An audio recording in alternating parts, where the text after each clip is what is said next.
Ricardo Richard Ramirez was born on February 28, 1960, in El Paso, Texas. He was the youngest of 5 children born to Mexican immigrants. By the time Richard Ramirez was 10 years old, he began smoking marijuana and drinking alcohol. His home life growing up was full of violence and rage. His father Julian had inherited his own father's anger issues.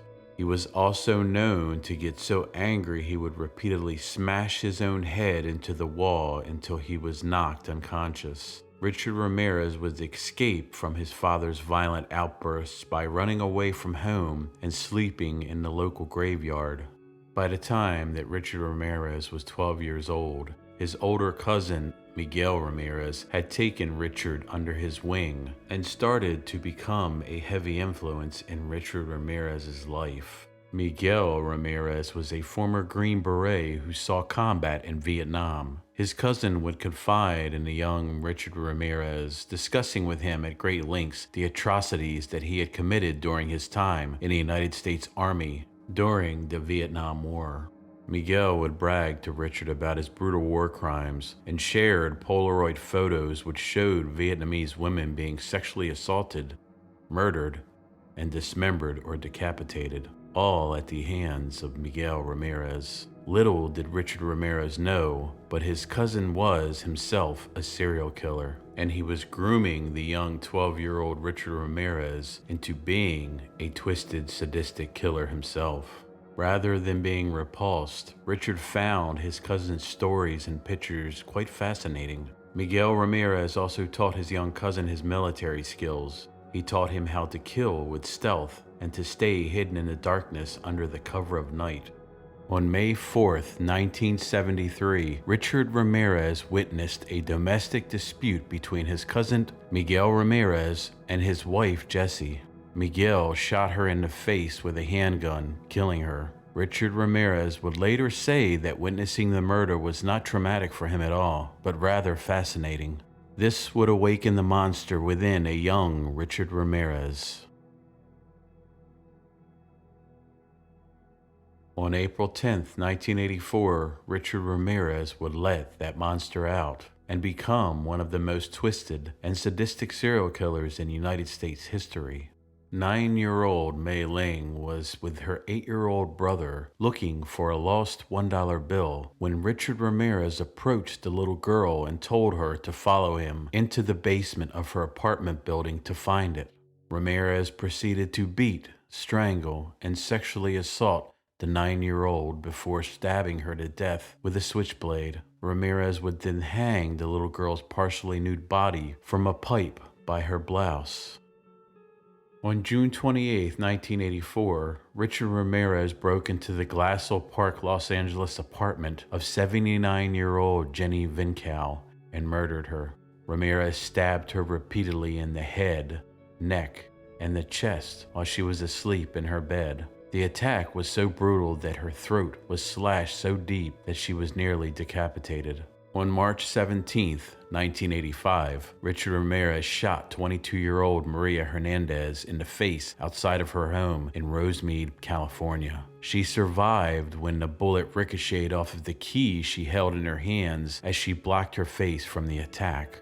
Richard Ramirez then went inside the house and shot 34-year-old Daly Yoshi Okazaki, killing her instantly.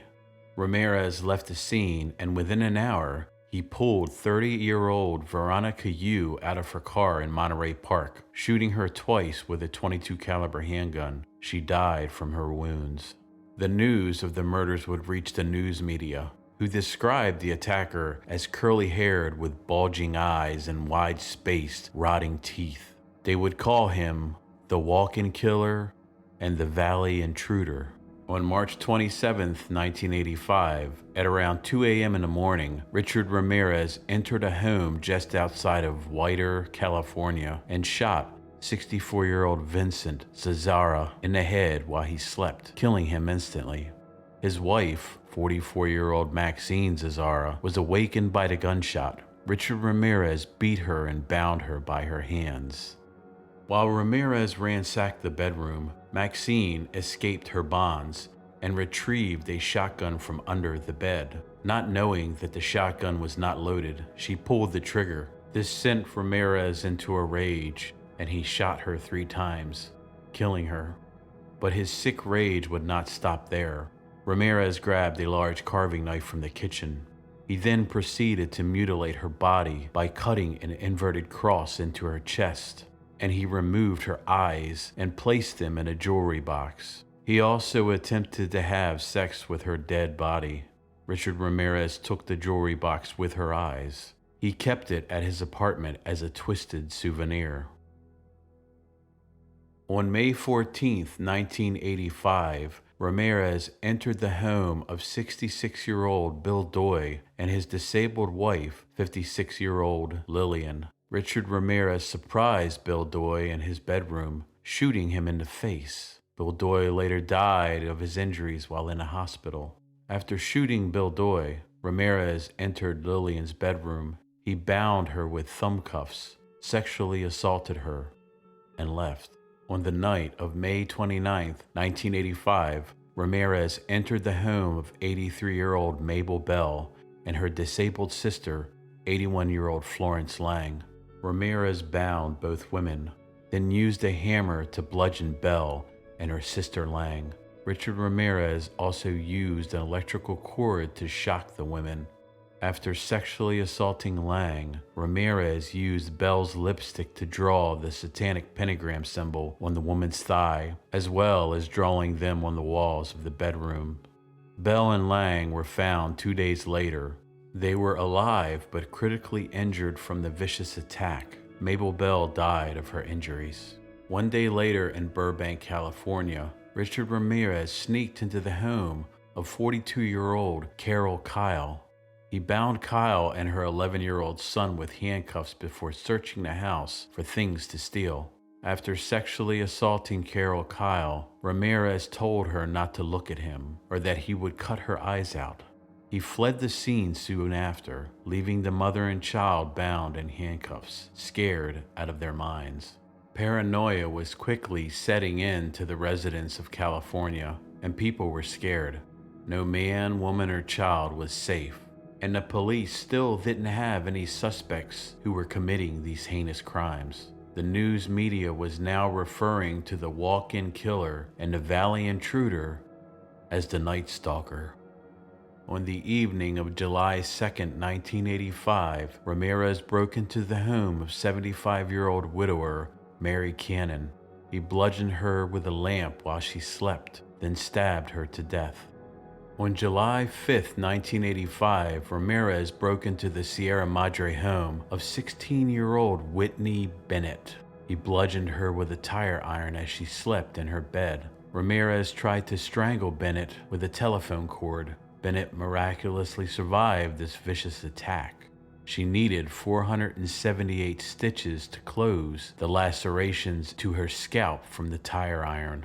2 days later, on July 7, 1985, Ramirez broke into the Monterey Park home of 60-year-old Joyce Nelson.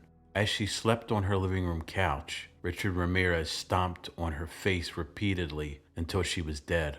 The attack was so brutal that Ramirez left an Avia sneaker shoe print imprinted on her face. Later that same day, Richard Ramirez broke into the home of 63-year-old Sophia Dickman. Ramirez assaulted and handcuffed Dickman at gunpoint. After stealing her jewelry, Ramirez told her to swear to Satan that she didn't have any other valuables. He left soon after. On July 20th, 1985, Richard Ramirez broke into the Glendale, California home of 66-year-old Layla Nighting and her husband, 68-year-old Maxon Nighting.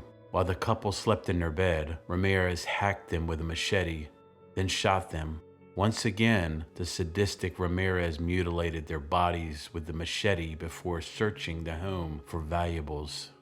Around 4 a.m. that same morning, Ramirez broke into the Sun Valley home of the Kovananath family. As 32-year-old Chanarong Kovananath slept, Ramirez shot him in the head, killing him instantly. Richard Ramirez then repeatedly sexually assaulted and beat the man's wife, Samkid Kovananath. Ramirez also bound a couple's 8-year-old son. Once again, Richard Ramirez demanded that the woman swear to Satan that she was not hiding any money or valuables from him. A few weeks later, on August 6, 1985, Ramirez broke into the Northridge home of 38-year-old Christopher Peterson and his wife, 27-year-old Virginia Peterson. Virginia Peterson would later testify about that night. She recalls awakening to find Ramirez standing in their bedroom. She said, "I sat up in the bed and said, 'Who are you? What do you want?' He lowered the gun and shot. It was pointed directly at my face." Ramirez shot Virginia Peterson in the face and then shot Christopher in the neck, but Christopher Peterson fought back. Richard Ramirez managed to escape, and the couple survived their injuries and would later testify against Ramirez at his trial. After 2 a.m. on August 8, 1985, Richard Ramirez broke into the Diamond Bar, California home of 27-year-old Sakina Abawath and her 31-year-old husband Ayaz Abawath. Ramirez killed Ayaz Abawath with a shot to the head while he slept. He then bound and beat Sakina. Richard Ramirez demanded that she swear to Satan that she would not scream as he sexually assaulted her. During the vicious attack, the couple's 3-year-old son entered the bedroom. Richard Ramirez tied the child up and then continued his assault on the woman. After Ramirez left, Sakina freed her son and sent him to the neighbors for help. Richard Ramirez had been following the media coverage of his crimes. It was feeding his twisted and sadistic ego. He had embodied and embraced the Night Stalker persona. He had gotten away with all of his crimes with no consequences whatsoever. He knew, though, that sooner or later he would be caught. He needed a change of scenery. He left Los Angeles and headed to San Francisco. On August 18, 1985, Ramirez entered the San Francisco home of 66-year-old Peter Pan and his wife, 62-year-old Barbara Pan. Ramirez shot the sleeping Peter in a temple, killing him instantly. He then beat and sexually assaulted Barbara before shooting her in the head and leaving her for dead. Ramirez once again used lipstick to scrawl a pentagram and the phrase "Jack the Knife" on the bedroom wall. He also left an Avia shoe print at the scene. These specific pairs of Avia shoes were not common at the time. The lead detectives on a Night Stalker case were Detective Frank Salerno and Detective Gil Carrillo. They contacted the manufacturers of Avia shoes and were able to retrieve the soles. Only 6 of them existed in the men's size 11.5, with 5 of them shipped to the locations in Arizona and 1 shipped to a shoe store in Los Angeles. It was evident that the one pair of its size and kind in the state of California belonged to the killer. It was discovered that the ballistics and the shoe print evidence from the Los Angeles crime scene matched the Peter Pan crime scene in San Francisco. The detectives were on the trail of the Night Stalker. That was until San Francisco's then mayor Dianne Feinstein divulged the shoe print information, including information about the gun caliber used by the serial killer, in a televised press conference. Detectives were infuriated by the San Francisco mayor leaking this information, as they knew the killer would be following all of the media coverage, and they were correct. This news gave him the opportunity to destroy crucial forensic evidence. Richard Ramirez had indeed been watching the press. He watched the press conference, and he dropped his size 11.5 Avia sneakers over the side of the Golden Gate Bridge that night. This also prompted Richard Ramirez to return to Los Angeles. On the evening of August 24, 1985, Richard Ramirez attempted to break into the home of James Romero Jr. While the family slept, Romero's son, 13-year-old James Romero III, was outside fixing his bike when he heard Ramirez sneaking around his house. Romero woke his father, and both of them described what they saw to the police. They noted the color, make, and style of the car, as well as a partial license plate number. Hours later, Richard Ramirez broke into the home belonging to 30-year-old Bill Carnes and his fiancée, 29-year-old Inez Erickson. Ramirez entered the sleeping couple's bedroom, cocked his .25 caliber handgun, a sound which woke Bill Carnes. Ramirez shot Carnes 3 times in the head before turning his attention to Inez Erickson. Ramirez told her that he was the Night Stalker and forced her to swear she loved Satan as he beat her with his fists and bound her. As Bill Carnes lay bleeding from his wounds, Ramirez dragged Inez Erickson to another room before sexually assaulting her. He made her swear on Satan there was nothing left to steal. Ramirez told Erickson, "Tell them that the Night Stalker was here," as he escaped into the darkness. Inez Erickson was able to untie herself and went to the neighbor's house for help. Bill Carnes eventually survived his injuries.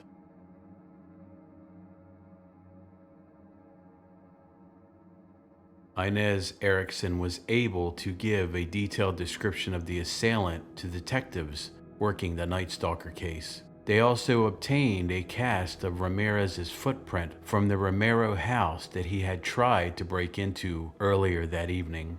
They also obtained a single fingerprint from the rearview mirror, despite Richard Ramirez's careful effort to wipe the car clean of his prints from a stolen Toyota that had been found abandoned in Koreatown, Los Angeles. The print was positively identified as belonging to Richard Ramirez. The Night Stalker finally had a face.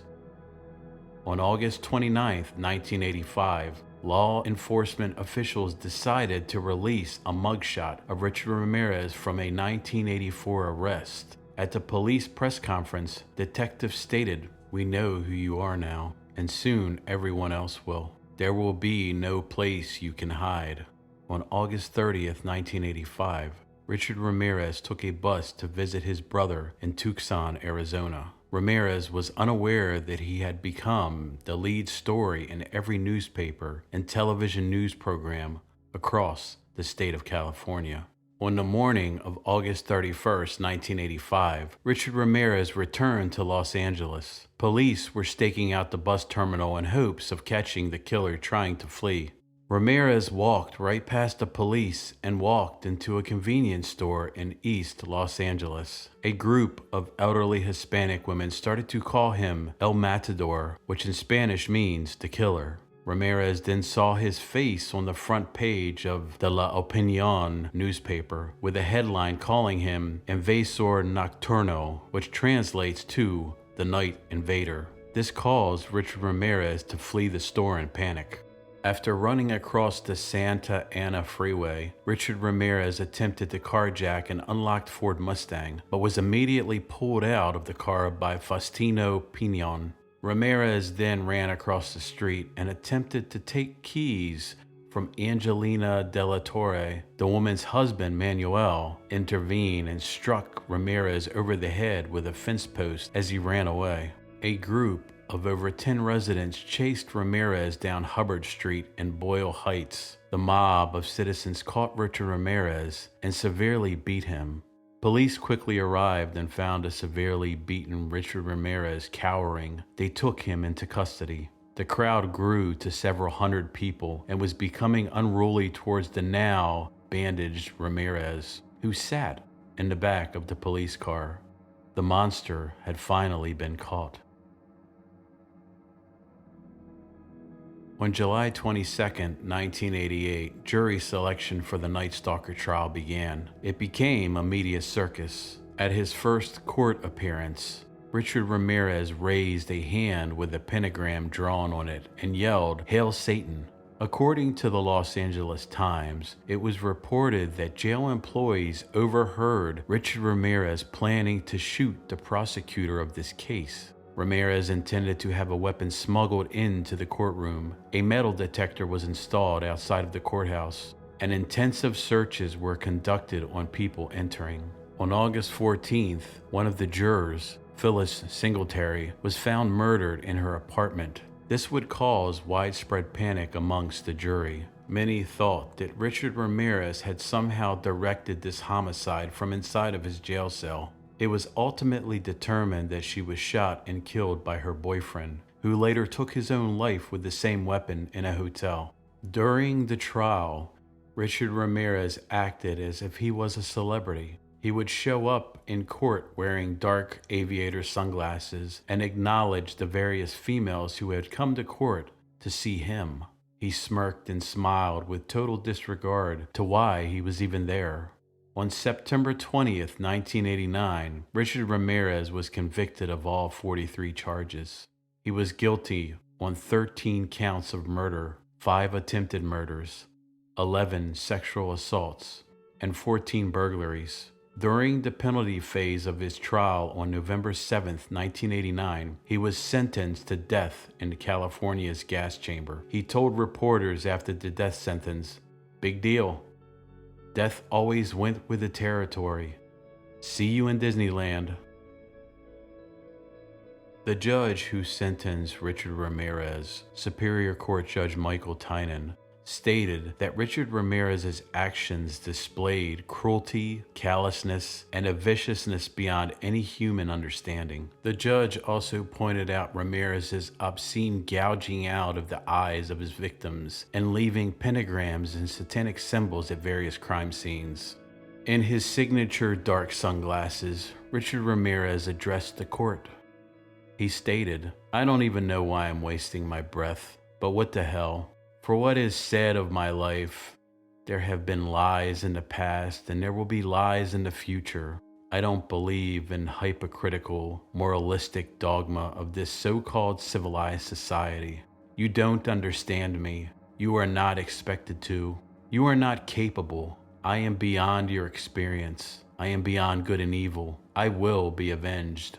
Lucifer dwells in all of us. I need not look beyond this room to see all of the liars, the haters, the killers, the crooks, and the paranoid cowards. You maggots make me sick. Hypocrites, one and all. We are all expandable for a cause. No one knows that better than those who kill for policy, clandestinely or openly, as to the governments of the world which kill in the name of God and country. I don't need to hear all of society's rationalization. I've heard them all before." Richard Ramirez would then chant incoherently, "Legions of the night, Nightbreed, repeat not the errors of the night prowler and show no mercy." Richard Ramirez would later state in a jail interview, "I love to kill people. I love to watch them die. I would shoot them in the head and they would wiggle and squirm all over the place and then just stop. Or I would cut them with a knife and watch their faces turn real white. I love all that blood."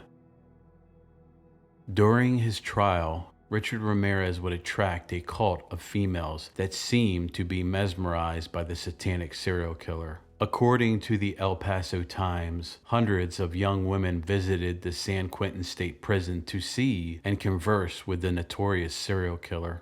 One such female was Doreen Leoy, who was a freelance teenage magazine editor from Burbank, California. In 1985, she began sending Richard Ramirez dozens of letters while he was awaiting trial. Doreen Leoy defies the word hybristophilia to a T. She visited him in prison as much as 4 times a week and claimed to believe that Richard Ramirez was innocent of all charges. Ramirez would marry Doreen in 1986 while he was on death row. Doreen would say that she loved Richard Ramirez more than anything in the world. Her family would eventually disown her from the marriage to Ramirez. She said in an interview on CNN in 1997 that, "I just believe in him completely. He's kind, he's funny, he's charming." However, after 13 years of marriage, Leoy reportedly cut ties with Richard Ramirez after DNA evidence was found in 2009 linking Ramirez to the murder of 9-year-old Mi Ling. They separated in 2009. Leoy has never spoken publicly about her relationship with Ramirez ever again. Funny how that happens. Richard Ramirez sat on death row in California for almost 24 years waiting to be executed, eventually dying on June 7, 2013, due to complications from B-cell lymphoma, amongst other chronic health issues. Richard Ramirez was cremated. His burial site is unknown.